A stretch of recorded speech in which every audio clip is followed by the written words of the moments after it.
Governors of Rivers, Sokoto and Taraba states heave a collective sigh of relief as Supreme Court affirms their declaration and return. In Ondo State, a new deputy governor mounts his seat with a nod from the State Assembly. Also on political update today, the race to Government House Edo State heats up with more heavyweights throwing their hats in the ring. Plus, we have a discussion about positive representation, the politics and the people.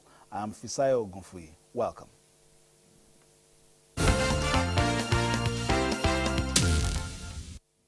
The Supreme Court has affirmed the declaration and return of governors of Rivers, Sokoto and Taraba states. The five-man panel of justices headed by Justice Kudirat Kekere-Ekun gave the unanimous verdicts while adjudicating on the three appeals.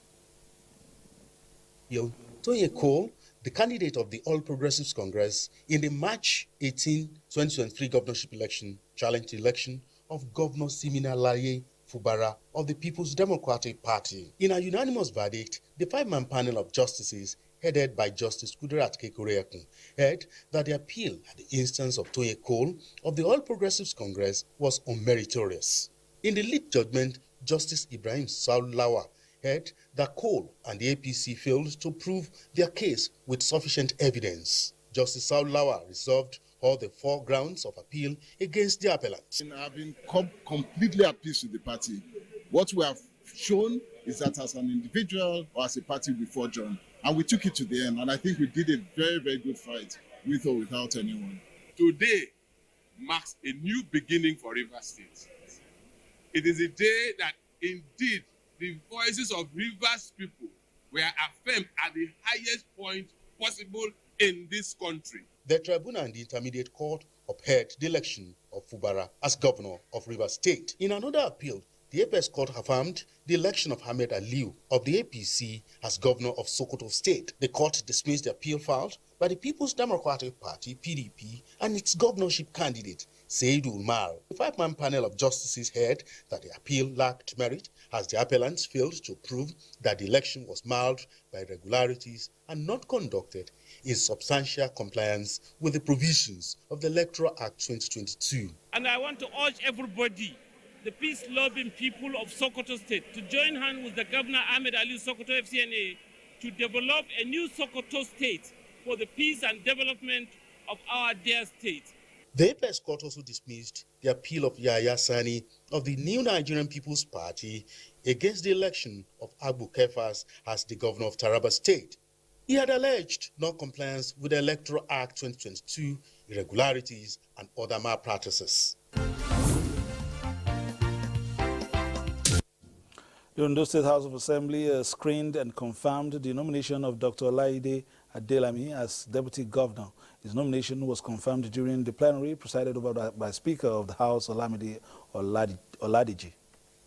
The Deputy Speaker of the House and Vice Chairman House Selection Committee, Abayomi Akinruntan, while submitting the report of the committee, said the nominee was found physically, morally, and mentally fit for the task ahead, recommending the confirmation of his appointment as Deputy Governor. The Honorable House should confirm the appointment of Dr. Olaide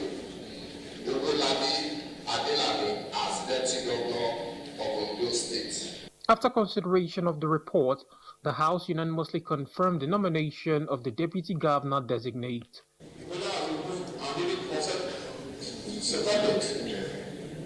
That the Deputy Governor designate should appear for confirmation. Those in favor say aye. Those against say nay. In his response, Dr. Adelami appreciated the governor, promising not to betray the trust reposed in him. I must prove myself. People have been saying I have rich credentials, and but I know with the support of the good people of Ondo State, I'm going to prove myself, and with the help of God too. Dr. Adelami, who hails from our local government area of the state, was the former deputy clerk of the National Assembly.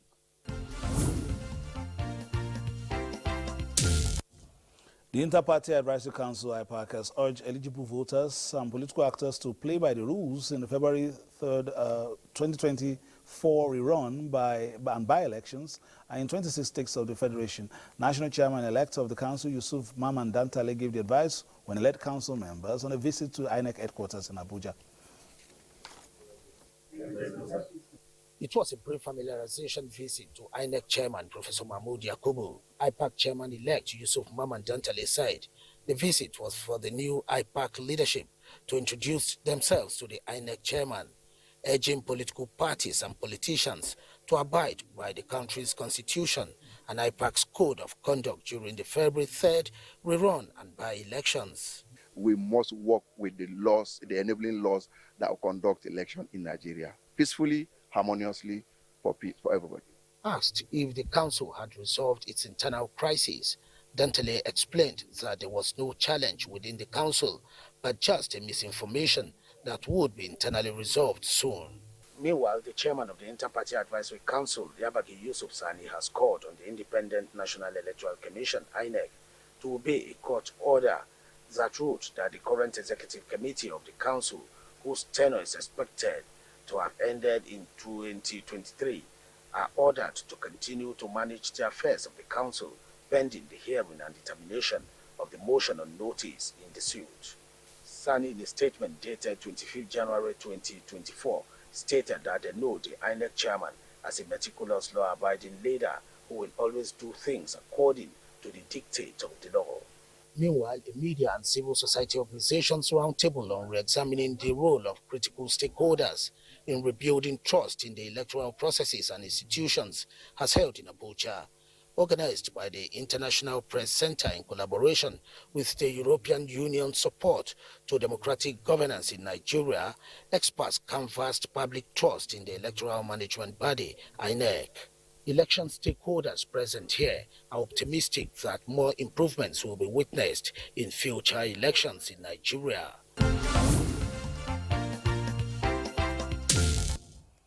And now to the Guba race in 2 states. A frontline philanthropist in Edo State, Kenneth Ibanso Agbon, has joined the race for Edo State governorship election slated to hold on the 21st of September 2024. Picking his expression of interest and nomination forms at the Labour Party Secretariat in Abuja, Ken Ibanso Agbon expressed confidence that he will clinch the Labour Party ticket at the primaries owing to his philanthropic activities in the state. Of Edo Central to produce the governor of Edo State in 2024. I have put in 20 years of hard work, industry, crisscrossing the 192 wards of Edo State 10 times. No man knows Edo like I can in Maswangbo. No man have fed Edo people, the poor, the women, the students. Nobody have given them iPad scholarship like I have done. Meanwhile, a former governor of Edo State and professor of law, Osareme Osumbo, has formally joined the race for the September 21 governorship election. Professor Osumbo picked his form, expression of interest form and nomination form, promised to focus on the rebirth of Edo State for excellence if given the party's ticket. Meanwhile, another aspirant on the platform of the All Progressives Congress, Blessing Agbomere, has also purchased these forms with what is said is total commitment to ensuring victory for the party. 14 of the Constitution, you will find that it says that offices should not be concentrated in one part of the country or in one religious group or the other, in order to ensure that there is a fair distribution. Let every part feel a sense of belonging and have opportunity to occupy those offices. I will ensure that I implement the manifesto of our party in Edo State. I will ensure that I bring to reality the renewed hope agenda of our President and Commander-in-Chief of the Armed Forces of the Federal Republic. Our first conversation was to be with Professor Osareme Osumbo, but it will be available for us next Tuesday, so keep it locked. We'll take our second conversation now, talking about campaigns, podium promises, and elections. How are those who have been given the mandate to represent their people faring so far? Are the promises being kept, or are they giving us new stories? Member representing Abak Etim Ekpa Ika Federal constituency of Akwa Ibom State, Jimbo Inemesit Clement, joins us today on Political Update. Thank you, Honorable, for joining us on Political Update. And how are you? Thank you very much for having me. And thank you, Nigerians. Thank you, NTA. Now, I'm good. All right. How have you found your engagements on the floor of the House, being part of perhaps the younger generation? Have you been able to give your people the voice they deserve? Well, thank you very much. Well, talking about election promises and campaign promises, what I consistently promised my people during the campaigns were three things, basically. First was effective representation, which so far so good. I have been able to discharge that to the best of my abilities and my knowledge, which the constituents equally can attest to the fact that indeed I have given them effective representation. Second was responsible leadership. In the House, as a first time, I was found worthy by the Speaker, Dr. Tajuddin Abbas, to head an important committee as a Deputy Chairman, National Planning and Economic Development.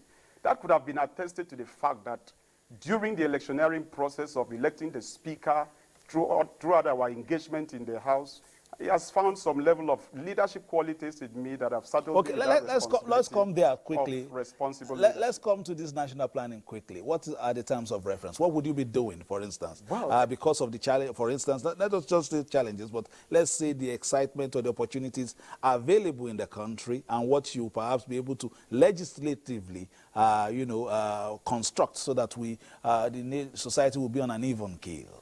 Well, fantastic. Thank you for that very important question. Of course, the committee of the House that is saddled with the responsibility of national planning and economic development of the nation like Nigeria, that houses over 200 million Nigerians, is not a mean task and a responsibility. The terms of reference is very clear.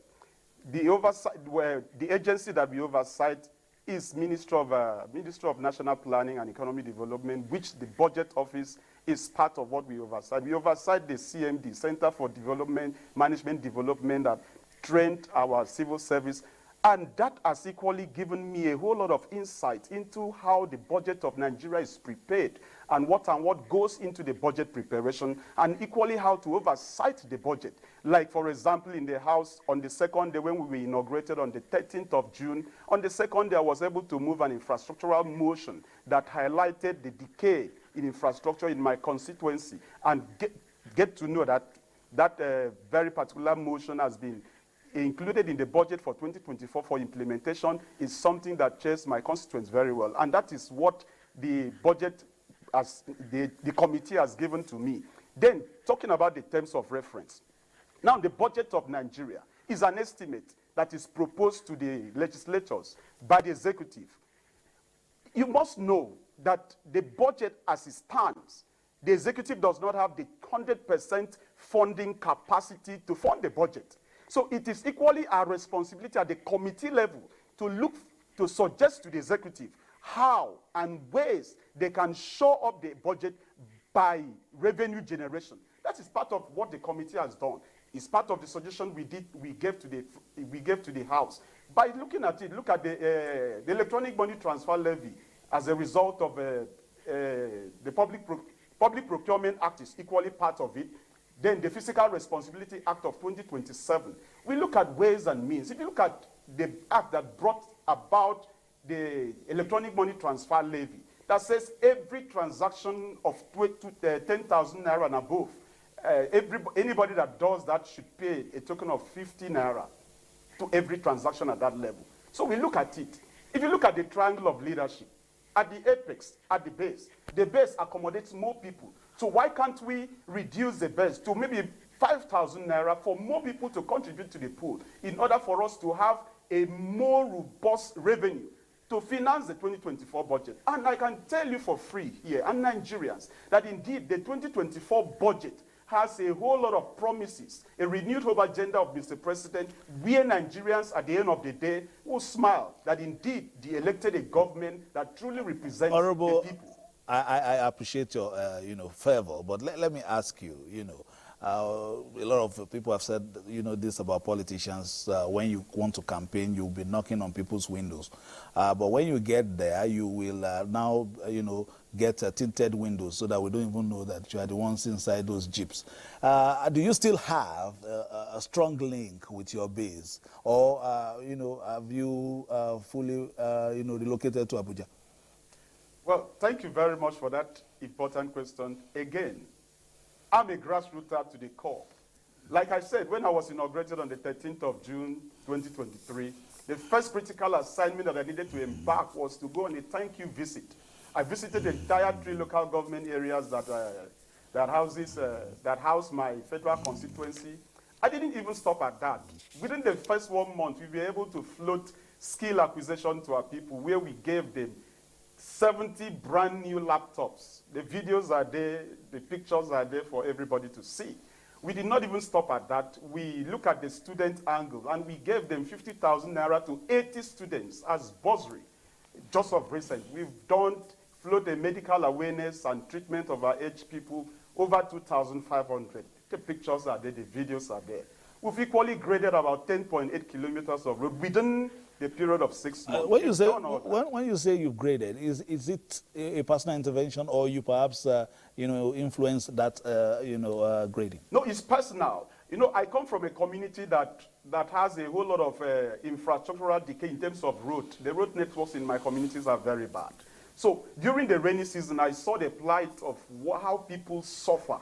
The market women, the students, how they try to ridicule out of their house and get to the road to get to the market.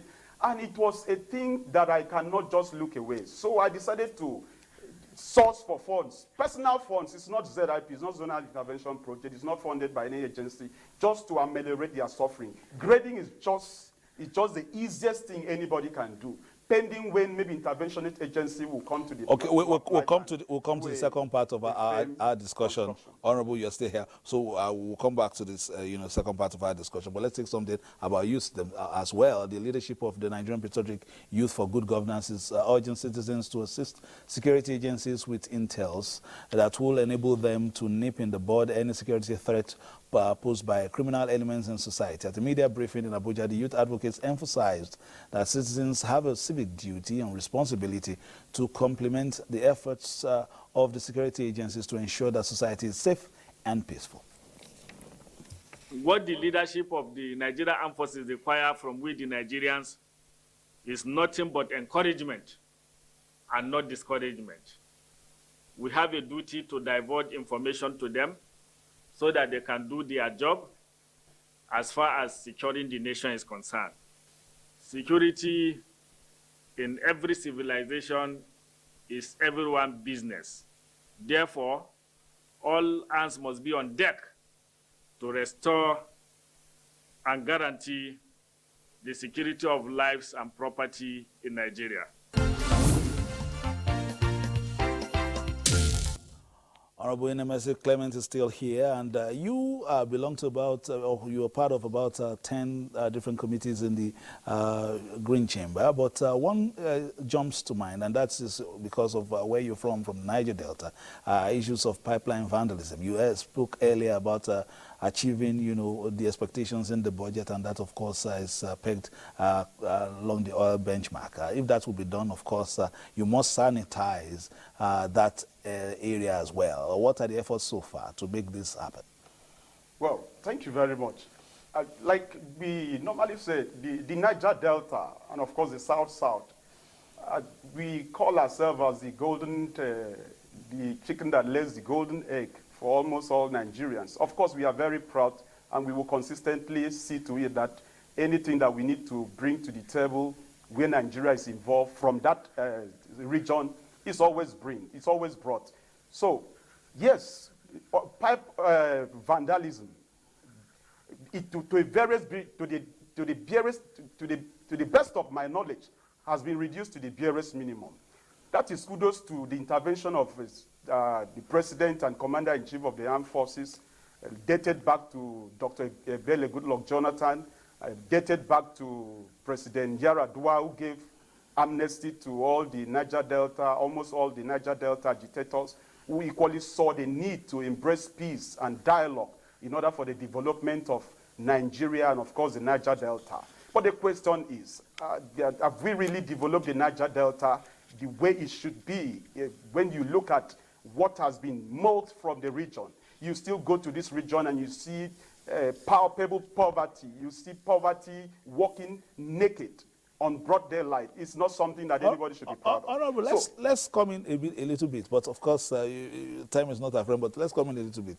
For some of the efforts made, given to, people from the region, the mismanagement has also come from the region itself in some instances as well. Do you agree? Sorry, I didn't quite get that. In terms of, some of the concrete activities in the areas and what, has been given in terms of its management, some of those issues you are talking about, some of the mismanagement has also come from personnel who hail from there. I agreed. It boils down to patriotism. You see, when you give a responsibility to an unpatriotic man, he will not deliver. I agree with you, like the intervention agency we are talking about, the Niger Delta is there, and so many other agencies of government are there. But have they really been living up to the biddings of why they were created in the first place, which is to ameliorate the sufferings of the people? I would tell you that they've not. That is why the ball still falls down to the executive to look at holistically who are the people they are sending in there. And of course, as the legislators, we equally have a role to play. What has been our oversight function over the years, over these MDAs, it is practically zero. So things must be done differently. That is part of why we are having this conversation. That, look, the people cannot continue to suffer that produce what almost everybody benefits in Nigeria. The president must take a special interest in Niger Delta, the Niger Delta of this country. Yes. All right, thank you very much. That has been our discussion. Perhaps we'll continue with that, in subsequent, outings. I can, appreciate your favor and, being a first timer, we'll probably also, share your experiences with us as you go step by step. We wish you the very best, Honorable Inemesit Clement from Akwa Ibom State. Of course, your party is still in the minority in that state, but we'll talk about that in another day. That has been the package for today. We'll be back on Tuesday for another installment of the program. Thanks for watching. Hopefully we'll get the gladiators from Edo State. They want to get into GRA, Government House, Edo State later in the year. And so many horses coming into the race. We'll see who eventually is able to turn the corner with the horse in front. My name is Fisai Ogunfe. Thanking you for staying tuned. Between now and when we see again, please play your politics for the greater good. And you know where to look for the very best of news, reviews, previews, and interviews. The Nigerian Television Authority, Africa's finest and largest. Enjoy your weekend. We'll see you next week. Bye-bye now.